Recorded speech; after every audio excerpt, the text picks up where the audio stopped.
Bon après le problème c'est que mon plan de travail était abîmé dès le départ.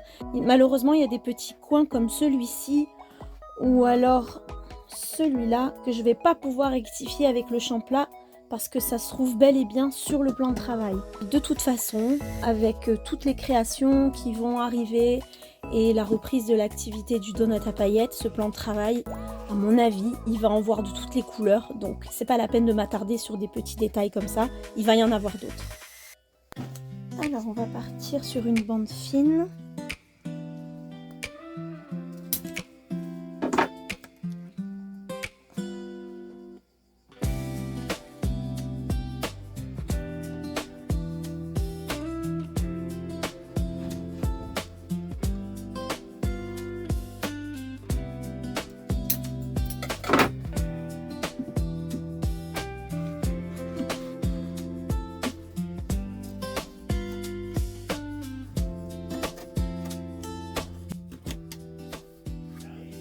Oui.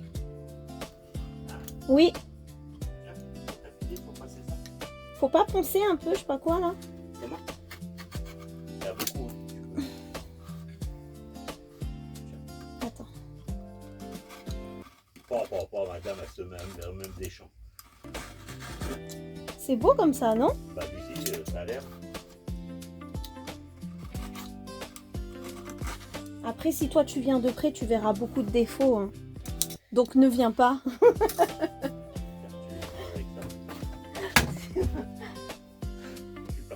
En plus, j'étais en train de me dire, il me semble qu'il faut poncer un peu, non?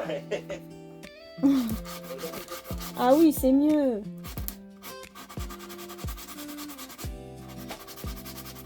C'est un grain tout doux, donc ça abîme pas le Champla, mais au moins, on a une finition qui est beaucoup plus lisse, plus douce.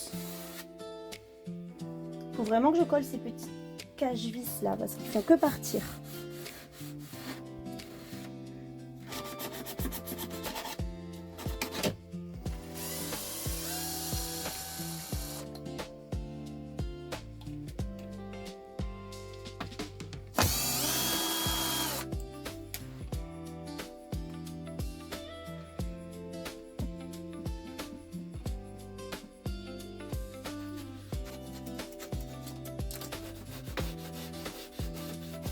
Je crois que j'ai pas besoin de remettre le renfort ici métallique. Donc ce que je vais faire pour cacher le petit trou, je vais perforer une chute de Champla et je vais venir la thermocoller dessus. Et d'abord on va enlever les reliefs pour aplanir un maximum parce que sinon ça va marquer. Parce que franchement j'ai pas envie ici de venir mettre du métal. Alors que franchement il n'y en a pas besoin parce que ici j'ai encollé, j'ai vissé et après il y a le plan de travail qui vient carrément écraser tout ça, donc j'ai pas besoin. Il me faudrait juste ma pince qui se trouve de l'autre côté.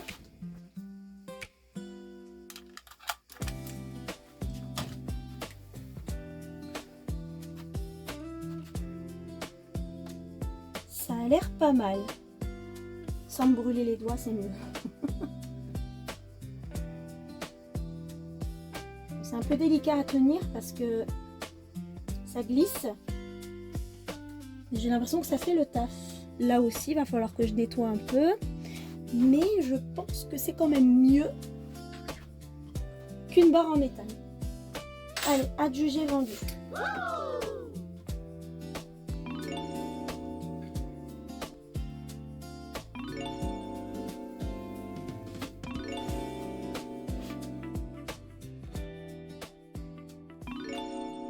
Les amis, c'est le moment tant attendu. On va pouvoir enfin ranger tout le matériel dans le plan de travail. Le premier truc que j'avais envie de vérifier, parce que je vous avoue que je ne l'ai pas encore fait.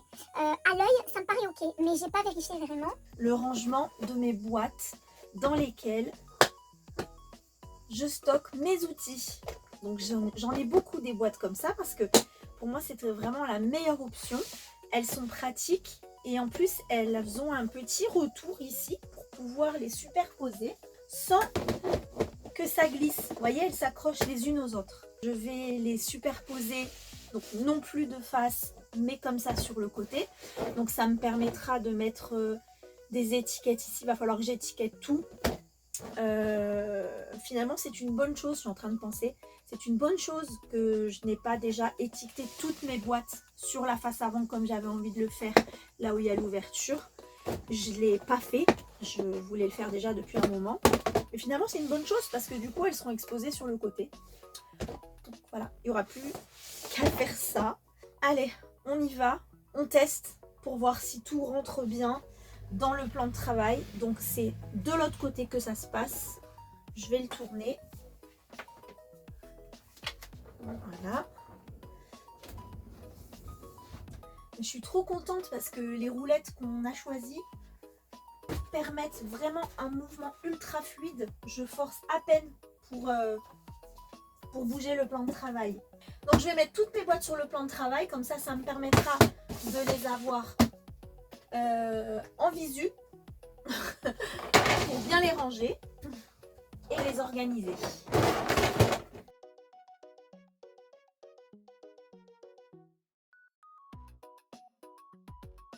Suspense. Oh là là, comment je suis soulagée. Je vous l'avais dit, hein, à l'œil, je savais que ça allait rentrer. Mais là, maintenant, on est sûr. Donc, je vais pouvoir les superposer. On va voir combien je peux en mettre.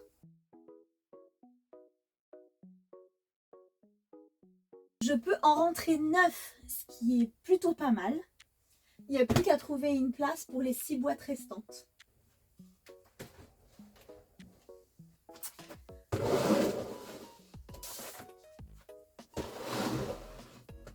Regardez, c'est pas mal par ici aussi sur le côté. J'ai aussi des petites boîtes de rangement comme ça. Et je pense que celles-ci, je vais pouvoir les aligner les unes en dessous des autres dans ce petit espace justement. On va voir tout de suite si ça rentre. Et c'est pas mal, hein, regardez.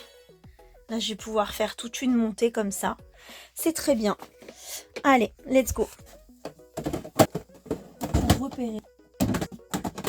Après, c'est loin d'accéder ici. Mais... Non, mais regardez, s'il vous plaît. C'est un truc de fou, ça rentre nickel. J'ai l'impression que si j'avais voulu faire exprès, je me serais trompée dans les cotes. Et là, ça rentre pile poil dans l'espace. Bah, c'était un espace, vraiment, je savais pas trop quoi faire avec parce que c'est vertical, c'est assez étroit. Franchement, à part mettre des rouleaux de papier cadeau, je sais pas ce que j'aurais pu faire avec. Hein. Et là, en vrai, j'ai bien fait d'essayer parce que ça rentre nickel. Non, mais c'est génial. Mes tapis, regardez, je vais les mettre ici. Il y a aussi le plateau en verre. J'ai pas tout le temps besoin de l'avoir sur le plan de travail, celui-là. Donc il va pouvoir venir ici. Ce qui me laisse largement la place pour pouvoir insérer les massicots. Donc il y a celui-ci que j'utilise souvent. Celui-là, c'est mon massicot habituel. C'est top. Chaque chose trouve une place. C'est vrai que là, ça dépasse un petit peu. Je vous cache pas que ça m'embête un peu parce que j'aime bien quand tout est carré. Mais en vrai, c'est vraiment pas grave. C'est mieux de les avoir ici que de les avoir sur le plan de travail et que ça me gêne. Bon, je suis de retour dans l'atelier de mon mari parce qu'en fait, le caisson rose, ça me plaît pas du tout les proportions qu'il prend. Tout ce que je mets dessus, tout ce que je peux ranger dessus, ça prend des disproportions, c'est pas joli, c'est pas carré. Et si c'est pas carré, ça peut pas me convenir. Donc voilà ce que je me suis dit, c'est que j'allais faire une petite rehausse simplement pour diviser le volume dont je dispose au-dessus du caisson rose en deux dans l'horizontale. Donc je vais essayer de fabriquer ça tout de suite. Comme depuis le début, je pioche dans les chutes de bois qu'il y a dans l'atelier de mon mari, comme ça je touche pas à ces planches nickel, voyez, je fais avec les chutes, je fais avec les restes. Et là, il me reste du mélaminé blanc, donc je vais me servir de ça. Je viens tout juste de le mesurer, il fait 30 tout pile de largeur, ce qui correspond à la profondeur au-dessus du caisson rose, donc c'est parfait. Je vais pouvoir entamer les découpes et ensuite faire l'assemblage. Et cette fois-ci, pour éviter de galérer, je vais vraiment pré-percer comme j'avais fait précédemment. Franchement, la planche est plus grande que moi, donc il va falloir vraiment que je la coupe. Et comme je ne sais pas me servir de la scie sur table, je vais me servir de la scie à onglet qui est là juste derrière. Et comme ça, je vais pouvoir délimiter toutes les parties dont j'ai besoin.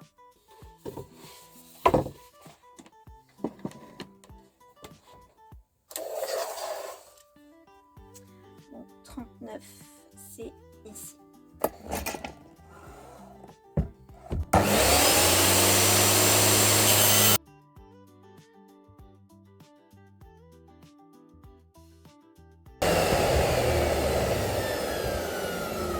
Et voilà mon premier morceau. Ensuite, il me faut donc les côtés. Il me faut 2 fois 34 cm.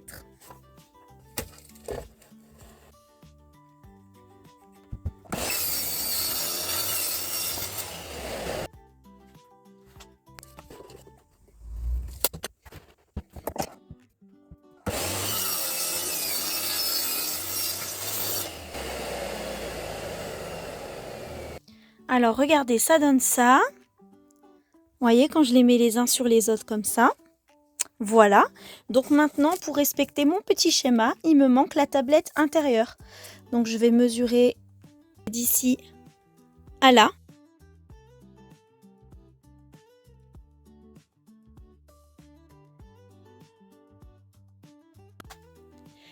J'ai ma structure, j'ai la tablette intérieure. Maintenant, il ne me manque plus qu'à assembler le tout. Donc je vais, comme je vous disais, utiliser la perceuse pour pouvoir pré-percer et insérer les vis à bois beaucoup plus facilement. Et ensuite, on se retrouve dans l'atelier pour faire le rangement final.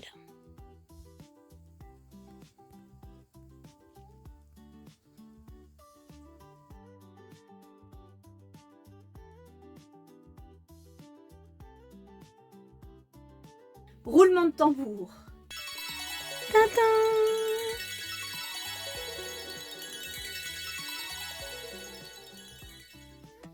J'ai commencé à ranger le côté où il y a les étagères blanches pour mettre tous les essentiels, les basiques. Et en vrai, ça me plaît pas trop. Avant, il se trouvait ici, sur des étagères, donc c'était très pratique parce que j'avais qu'à tendre la main. Pour prendre mes ciseaux, le pistolet à colle, ou alors mes tubes de colle, enfin vous voyez tout ça, tous les basiques, tous les essentiels. Et maintenant, avec le nouveau concept d'avoir le plan de travail nomade qui bouge un peu partout, en fait, j'ai pas envie d'avoir mes essentiels sur le côté. Ça me dérange un peu. Je préfère les avoir sur le plan de travail. Mais il faut que ça soit pas risqué, que ça soit pas glissant. Vous voyez, si je mets les pots, mes pots par exemple, dans lesquels je mets mes ciseaux, c'est sûr que ça va glisser. En bougeant le plan de travail, ça va glisser. Donc j'ai eu cette idée.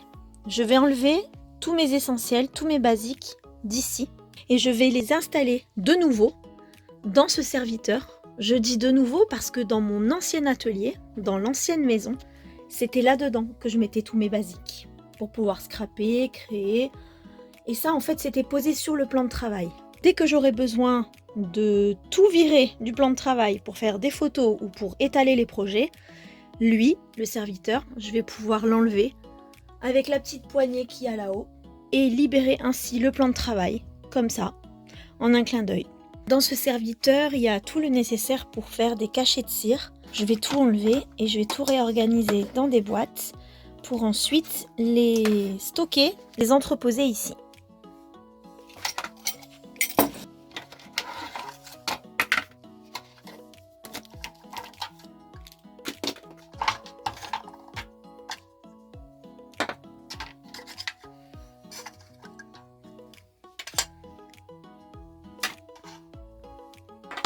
C'est ça les pots en question, où il y a les ciseaux. Et vous voyez, en fait, ça glisse grave sur le plan de travail. Ça veut dire qu'à chaque fois que je vais le bouger, ça va tomber. Et si j'enlève le support, on est sur du bancal aussi. Ça glisse et c'est même pas droit. Donc ça, il faut que ça change.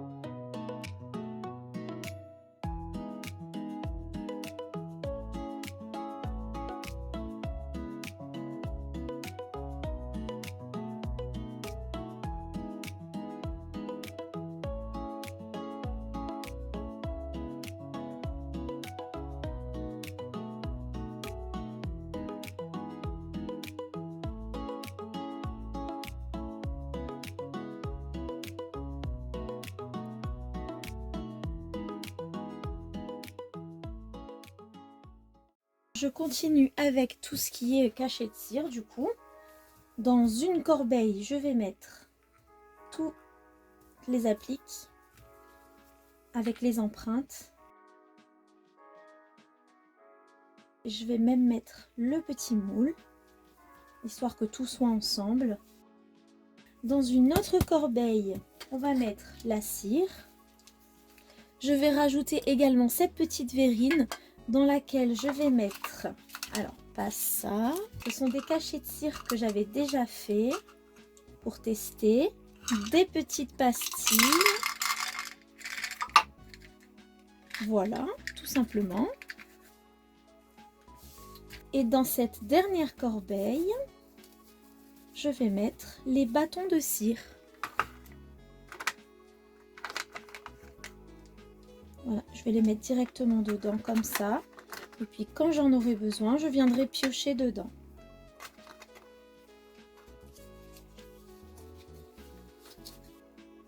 Et là, j'ai d'autres petites empreintes en silicone. Donc elles vont rejoindre les autres. Donc voilà, finalement c'est allé très vite. Les 3 corbeilles se sont remplies facilement. Dans le mug, j'ai les cuillères pour faire fondre et les bâtons pour mettre directement dans mon pistolet. Pistolet qui est ici. Mes pinces, je vais les mettre en haut.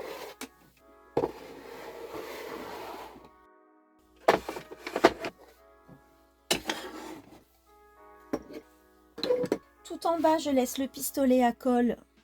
Je vais tenter de le réparer. Et à cela, j'ajoute mon stock de photos à scraper, qui ne doit pas rester loin de moi. Parce que ça, j'en ai besoin tout le temps. Ah, mais c'est déjà mieux, regardez. Enfin, en tout cas, moi, je me sens beaucoup mieux avec ce style de rangement-là.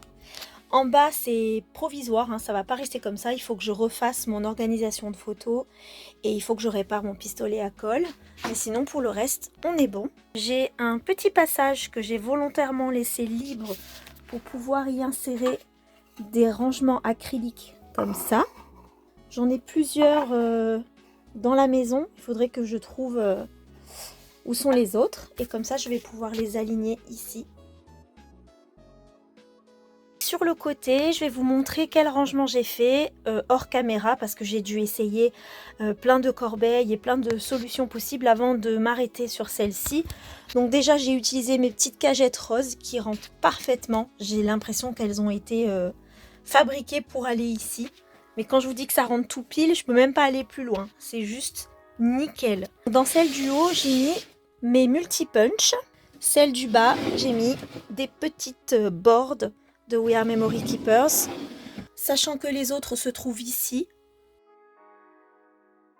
et que j'ai les autres qui sont rangés dans ce placard-là, comme je vous l'avais montré dans la vidéo de la Scrap Room Tour. Et comme il restait une petite place ici juste à côté, j'ai pu ranger mon Memory Dex. Je ne désespère pas qu'un jour je commence à le remplir. Et un autre style de Memory Dex sur lequel j'ai craqué, que j'ai acheté à Bureau Vallée et qui se présente de cette façon avec des intercalaires modulables pour pouvoir y ranger les fiches de tout et de n'importe quoi. Mais bien évidemment, ici, on scrape, donc on va faire des fiches scrappées. Il y avait plusieurs couleurs pastel, mais j'ai choisi le Parme. Je le trouve juste magnifique. Et en plus, regardez, hop, on dirait qu'il attendait sa place ici.